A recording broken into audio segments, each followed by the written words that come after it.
আকাশবাণী কলকাতা। স্থানীয় সংবাদ পড়ছি ধৃতি সেন শর্মা।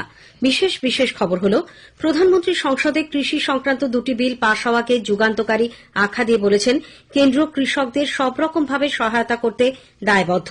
এদিকে এই বিল পাশ করাতে কেন্দ্র গা-জোয়ারির আশ্রয় নিয়েছে বলে মুখ্যমন্ত্রী অভিযোগ করেছেন। বিলের বিরোধিতায় আগামীকাল থেকে রাজ্য জুড়ে আন্দোলন শুরু করার কথাও তিনি ঘোষণা করেছেন। বিলের বিরোধিতা করার জন্য ৮ সাংসদের সাসপেন্ড হওয়ার ঘটনাতেও মুখ্যমন্ত্রী ক্ষোভ প্রকাশ। কেন্দ্র আজ গম সহ ৬টি রবি শস্যের জন্য ন্যূনতম সহায়ক মূল্য ঘোষণা করেছে। করোনা সংক্রমিত হয়ে যেসব ভোটার কোয়ারেন্টাইন বা হাসপাতালে চিকিৎসাধীন, নির্বাচন কমিশন তাদের পোস্টাল ব্যালটের আওতায় আনার সিদ্ধান্ত নিয়েছে। স্নাতক এবং স্নাতকোত্তর স্তরে চূড়ান্ত বর্ষের অনলাইন পরীক্ষা ২ ঘণ্টার মধ্যে শেষ করতে হবে বলে কলকাতা বিশ্ববিদ্যালয় কর্তৃপক্ষ সিদ্ধান্ত নিয়েছে। মুর্শিদাবাদে ধৃত ৬ আল কায়দা জঙ্গিকে এনআইএ ৩টি বিমানে দিল্লি নিয়ে যাচ্ছে। আসছি বিস্তারিত খবরে। প্রধানমন্ত্রী নরেন্দ্র মোদী সংসদে কৃষি পণ্য বিপণন এবং কৃষকদের ক্ষমতায়ন ও অধিকার সুরক্ষা বিল পাশ হওয়াকে ভারতীয় কৃষির ইতিহাসে যুগান্তকারী আখ্যা দিয়ে বলেছেন, কৃষিক্ষেত্রের পূর্ণ রূপান্তর এবং কোটি কোটি কৃষকের ক্ষমতায়ন তারা সুনিশ্চিত করবেন। ভিডিও কনফারেন্সিং এর মাধ্যমে বিহারে ৯টি সড়ক প্রকল্পের ভিত্তিপ্রস্তর স্থাপন করে প্রধানমন্ত্রী বলেন, প্রস্তাবিত আইন দুটি অসংখ্য প্রতিবন্ধকতা থেকে কৃষকদের মুক্তি দেবে, নিষ্কৃতি দেবে ফোরেদের অত্যাচার থেকে। এই বিলগুলির জন্য কৃষকদের মধ্যে নিজেদের আয় দ্বিগুণ করার লক্ষ্যে কর্মতৎপরতাও বৃদ্ধি পাবে বলে তিনি আশা প্রকাশ করেন। साथियों, कृषि क्षेत्र में इन ऐतिहासिक बदलावों के बाद, इतने बड़े व्यवस्था परिवर्तन के बाद कुछ लोगों को अपने हाथ से नियंत्रण जाता हुआ दिखाई दे रहा है। इसलिए अब ये लोग एमएसपी पर किसानों को गुमराह करने में जुटे हैं। কৃষিক্ষেত্রে দুটি বিলই বৈপ্লবিক পরিবর্তন আনবে বলে উল্লেখ করে শ্রী মোদী এও আশ্বাস দেন, কেন্দ্র কৃষকদের সব রকমভাবে সহায়তা করতে এবং আগামী প্রজন্মের জন্য কৃষিক্ষেত্রকে আরও প্রযুক্তি নির্ভর করে তোলার ক্ষেত্রে দায়বদ্ধ। ন্যূনতম সহায়ক মূল্য বা সরকারের ফসল সংগ্রহের প্রক্রিয়া এর ফলে কোন রকম বাধাপ্রাপ্ত হবে না বলেও তিনি স্পষ্ট জানান। এদিকে কৃষিপণ্য লেনদেন ও বাণিজ্য উন্নয়ন বিল এবং কৃষিপণ্যের দামের সুরক্ষা ও কৃষক ক্ষমতায়ন ও চুক্তি সংক্রান্ত বিল পাশ করতে কেন্দ্রীয় সরকার গা-জোয়ারির আশ্রয় নিয়েছে বলে তৃণমূল কংগ্রেস নেত্রী মুখ্যমন্ত্রী মমতা ব্যানার্জি অভিযোগ করেছেন। নবান্নে আজ এক সাংবাদিক বৈঠকে তিনি বলেন, কৃষি বিল পাশ করার দিন দেশের ইতিহাসে কালা রবিবার হয়ে থাকবে। কোন নিয়ম কানুনের তোয়াক্কা না করে গায়ের জোরে বিল পাশ করানো হয়েছে বলে তার অভিযোগ। কৃষকদের সব ক্ষমতা কেড়ে নিয়ে, ক্ষেত মজদুরদের সব ক্ষমতা কেড়ে নিয়ে কতগুলো ফরের যোদ্ধার তাদের জন্ম দিয়েছে এরা। তারা চাষির সব জিনিস লুটে নেবে, একটা দুর্ভিক্ষের মধ্যে নিয়ে যাওয়া দেশকে ৪৩ সালের মন্বন্তরের কথা মনে পড়িয়ে দিচ্ছে। এবং এই দুর্ভিক্ষ নিয়ে আসার জন্য কেন্দ্রীয় সরকার দায়ী। সংসদে বিলের বিরুদ্ধে প্রতিবাদ জানিয়ে ডেরেক ও ব্রায়ান, দোলা সেনের মতো তৃণমূল কংগ্রেস সাংসদ সহ ৮ জন সাংসদের সাসপেন্ড হওয়ার ঘটনাতেও মুখ্যমন্ত্রী ক্ষোভ প্রকাশ করেন। রাজ্য তথা দেশবাসীকে এই বিলের বিরোধিতায় এগিয়ে আসার আহ্বান জানিয়ে তিনি আগামীকাল থেকে রাজ্য জুড়ে আন্দোলন শুরু করার কথাও ঘোষণা করেন। এর আগে এক টুইট বার্তায় মুখ্যমন্ত্রী ৮ জন সাংসদের সাসপেনশনকে অত্যন্ত দুর্ভাগ্যজনক বলে অভিহিত করেন। উল্লেখ্য, কৃষি বিল নিয়ে গতকাল রাজ্যসভায় বিক্ষোভ প্রদর্শনের জন্য তৃণমূল কংগ্রেসের ডেরেক ও ব্রায়ান, দোলা সেন সহ ৮ সাংসদকে সাসপেন্ড করা হয়েছে। ৮ বিরোধী সাংসদের সাসপেনশনকে কেন্দ্র করে বিরোধী দলগুলির তীব্র হই-হট্টগোলের জেরে রাজ্যসভার কাজকর্ম আজ দফায় দফায় স্থগিত রাখার পর দিনের মতো মুলতবি করে দিতে হয়।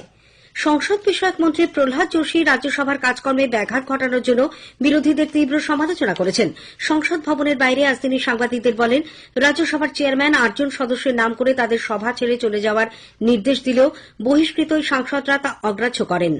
এদিকে বহিষ্কৃত ৮ সাংসদ এবং কংগ্রেস, তৃণমূল কংগ্রেস, সমাজবাদী পার্টি, বাম দল, টিআরএস ও ডিএমকে সদস্যরা আজ সংসদ ভবন চত্বরে গান্ধী মূর্তির পাদদেশে এক প্রতিবাদ কর্মসূচিতে সামিল হন।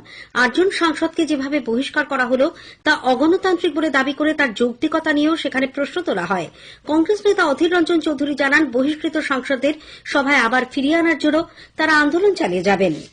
বিজেপি, তৃণমূল কংগ্রেস সাংসদ ডেরেক ও ব্রায়ান সহ কয়েকজন সাংসদকে সাসপেন্ড করার সিদ্ধান্তকে স্বাগত জানিয়েছে। দলের জাতীয় সম্পাদক রাহুল সিনহা বলেন, অশোভন আচরণ এবং সংসদ বিরোধী কাজের জন্যই তাদের সাসপেন্ড করা হয়েছে। অবিলম্বে ডেরেক ও ব্রায়ান সহ ওই সাংসদদের ক্ষমা চাওয়া উচিত। কেন্দ্রীয় সরকার আজ রবি শস্যের জন্য ন্যূনতম সহায়ক মূল্য ঘোষণা করেছে। কৃষিমন্ত্রী নরেন্দ্র সিং তোমার লোকসভায় একথা জানিয়ে বলেন, কৃষি সংক্রান্ত বিল সংসদে পাশ হওয়ার পর বিরোধী দলগুলি ন্যূনতম সহায়ক মূল্য প্রত্যাহার করা হবে বলে যেভাবে আশঙ্কা প্রকাশ করছিল তা যে সঠিক নয়, আজকের এই ঘোষণায় সেটি প্রমাণিত হল। এই সহায়ক মূল্য ইউপিএ আমলের তুলনায় অনেকখানি বাড়ানো হয়েছে বলেও তিনি উল্লেখ করেন। কৃষিমন্ত্রী আরও বলেন, অর্থনৈতিক বিষয় সংক্রান্ত ক্যাবিনেট কমিটি সিসিইএ গম, ছোলা, মুসুর ডাল, সর্ষে, জোয়ার ও সূর্যমুখীর ক্ষেত্রে এই সহায়ক মূল্য বৃদ্ধির বিষয়টি অনুমোদন করেছে। গমের ক্ষেত্রে ন্যূনতম সহায়ক মূল্য করা হল কুইন্টাল প্রতি ১,৯৭৫ টাকা। এছাড়া জোয়ারের ক্ষেত্রে এমএসপি প্রতি কুইন্টালে ৭৫ টাকা এবং সূর্যমুখীতে ১১২ টাকা করে বাড়ানো হয়েছে। ডালের ক্ষেত্রেও এমএসপি অনেকখানি বেড়েছে। মুসুর ডালের ক্ষেত্রে তা ৩০০ টাকা বেড়ে হয়েছে কুইন্টাল প্রতি ৫,১০০ টাকা। ছোলার ডালের ক্ষেত্রে ২২৫ টাকা বেড়ে ৫,১০০ টাকা হয়েছে। সর্ষের ক্ষেত্রেও এমএসপি আগের ৩,০৫০ টাকা থেকে বেড়ে হয়েছে ৪,৬৫০ টাকা। স্থানীয় সংবাদ শুনছেন আকাশবাণী কলকাতা কেন্দ্র থেকে।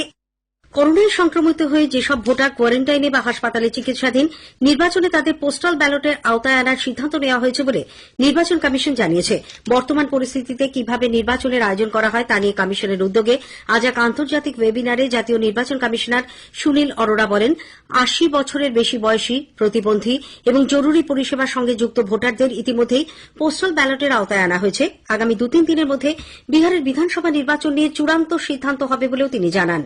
আগামী বছরের প্রথম ৬ মাসের মধ্যে পশ্চিমবঙ্গ সহ দেশের কয়েকটি রাজ্যে যে বিধানসভা নির্বাচন রয়েছে সেখানে কিভাবে ভোট গ্রহণ করা হবে তা নিয়ে চিন্তা ভাবনা হচ্ছে বলেও তিনি উল্লেখ করেন। একটি ভোট গ্রহণ কেন্দ্রে সর্বাধিক ভোটারের সংখ্যা যেমন ১,৫০০ থেকে কমিয়ে ১,০০০ করা হয়েছে, অন্যদিকে দেশে ভোট গ্রহণ কেন্দ্রের সংখ্যা ৬৫,০০০ থেকে বাড়িয়ে ১ লক্ষ করা হয়েছে বলেও তিনি উল্লেখ করেছেন। আসন্ন বিধানসভা নির্বাচনে দলের রণকৌশল স্থির করতে রাজ্য বিজেপির কোর কমিটির বৈঠক আজ শুরু হয়েছে। দিল্লিতে আজকের বৈঠকে দলের জাতীয় সাধারণ সম্পাদক কৈলাস বিজয়বর্গীয়, রাজ্য সভাপতি দিলীপ ঘোষ, জাতীয় সম্পাদক রাহুল সিনহা, কেন্দ্রীয় নেতা মুকুল রায় প্রমুখ উপস্থিত ছিলেন। বৈঠক শেষে সাংবাদিকদের প্রশ্নের উত্তরে শ্রী সিনহা বলেন, নির্বাচনকে সামনে রেখে দল কিভাবে জনসংযোগ করবে সে বিষয়ে প্রাথমিক রূপরেখা তৈরি করা হয়েছে। দেশে একদিনে করোনা সংক্রমিতের তুলনায় সুস্থ হয়ে ওঠা রোগীর সংখ্যা অনেকটাই বৃদ্ধি পেয়েছে। আজ সকাল ৮টা পর্যন্ত একদিনে সংক্রমণ মুক্ত হয়েছেন ৯৩,৩৫৬ জন। অন্যদিকে আক্রান্ত হয়েছেন ৮৬,৯৬১ জন। ফলে মোট আক্রান্ত ৪৪,৮৭,৫৮০ জনের মধ্যে ৪৩,৯৬,৩৯৯ জন সুস্থ হয়ে উঠলেন। সুস্থতার হার পৌঁছেছে ৮০.১২%। এই সময় আরও ১,১৩০ জনের মৃত্যু হওয়ায় মৃতের সংখ্যা দাঁড়িয়েছে ৮৭,৮৮২-তে। মৃত্যু হার এখন ১.৬০%। স্নাতক এবং স্নাতকোত্তর স্তরে চূড়ান্ত বর্ষের অনলাইন পরীক্ষা ২ ঘণ্টার মধ্যে শেষ করতে হবে বলে কলকাতা বিশ্ববিদ্যালয় কর্তৃপক্ষ সিদ্ধান্ত নিয়েছে। আজ এ ব্যাপারে রাজ্যের ১৫২টি কলেজের সঙ্গে বৈঠক করে চূড়ান্ত সিদ্ধান্ত নেওয়া হয়েছে বলে বিশ্ববিদ্যালয় সূত্রে জানা গেছে। তবে প্রশ্নপত্র ডাউনলোড এবং উত্তরপত্র আপলোড করার জন্য ছাত্রছাত্রীদের অতিরিক্ত ৮ ঘণ্টা সময় দেওয়া হবে। মুর্শিদাবাদে ধৃত সন্দেহভাজন ৬ আল কায়দা জঙ্গিকে নিয়ে দিল্লি যাওয়ার জন্য দমদম বিমানবন্দরে এনআইএ পৌঁছেছে। ৩ ভাগে তারা যাচ্ছেন। কলকাতার সল্টলেকের দপ্তরে তাদের দফায় দফায় এর আগে জিজ্ঞাসাবাদ করা হয়। নিজেদের মধ্যে এরা হোয়াটসঅ্যাপে বিশেষ কোড ব্যবহার করে কথা বলত বলে জানা গেছে। রাজ্যের কয়েকটি জেলায় আরও কয়েকজন ওই জঙ্গি বাহিনীর হয়ে কাজ করত বলেও তদন্তে প্রকাশ পেয়েছে। জঙ্গিদের সঙ্গে মালদার আরও ২ জনের যোগাযোগের কথাও জানা গেছে। তারা ধৃতদের সঙ্গে বৃহস্পতিবার রাতে আলোচনায় বসেছিল। এদিকে রানীনগরে আবু সুফিয়ানের বাড়ি সংলগ্ন একটি ঘরের মধ্যে গোপন কুঠুরির খোঁজ মিলেছে। বিস্ফোরক লুকিয়ে রাখার জন্য কুঠুরিটি ব্যবহার করা হতো বলে গোয়েন্দাদের অনুমান। বিজেপির রাজ্য সহ সভাপতি রাজু বন্দ্যোপাধ্যায় অভিযোগ করেছেন, মুখ্যমন্ত্রীর মদতে এ রাজ্য টেররিস্ট হাবে পরিণত হয়েছে। দেশে বিভিন্ন জায়গায় বিস্ফোরণ ঘটিয়ে জঙ্গিরা এ রাজ্যে আশ্রয় নিয়েছে বলেও তিনি অভিযোগ করেন। নদিয়ার কৃষ্ণগঞ্জে বিধায়ক সত্যজিৎ বিশ্বাসের খুনের ঘটনায় বিজেপি সাংসদ জগন্নাথ সরকারের নিয়মিত জামিন মঞ্জুর হয়েছে। উচ্চ আদালতে জগন্নাথ বাবুর আগাম জামিন মঞ্জুরের পর আজ রানাঘাটের অ্যাডিশনাল চিফ জুডিশিয়াল ম্যাজিস্ট্রেট তার জামিন মঞ্জুর করেন। উত্তর পূর্ব বঙ্গোপসাগরের উপর সৃষ্ট নিম্নচাপের দরুন কলকাতা সহ দক্ষিণবঙ্গের বেশ কিছু জেলায় সকাল থেকে আকাশ মেঘলা। আলিপুর আবহাওয়া দপ্তর জানিয়েছে, নিম্নচাপের ফলে আগামীকাল পর্যন্ত দক্ষিণবঙ্গের জেলাগুলিতে ভারী এবং ২৫শে সেপ্টেম্বর পর্যন্ত উত্তরবঙ্গের জেলাগুলিতে ভারী থেকে অতি ভারী বৃষ্টি হবে। মৎস্যজীবীদের সমুদ্রে না যাওয়ার পরামর্শ দেওয়া হয়েছে। শেষ করার আগে স্থানীয় সংবাদের বিশেষ কিছু অংশ আরেকবার। প্রধানমন্ত্রী সংসদে কৃষি সংক্রান্ত 2টি বিল পাশ হওয়াকে যুগান্তকারী আখ্যা দিয়েছেন। স্থানীয় সংবাদ শেষ হল। পরের খবর ৯:৩০টায়।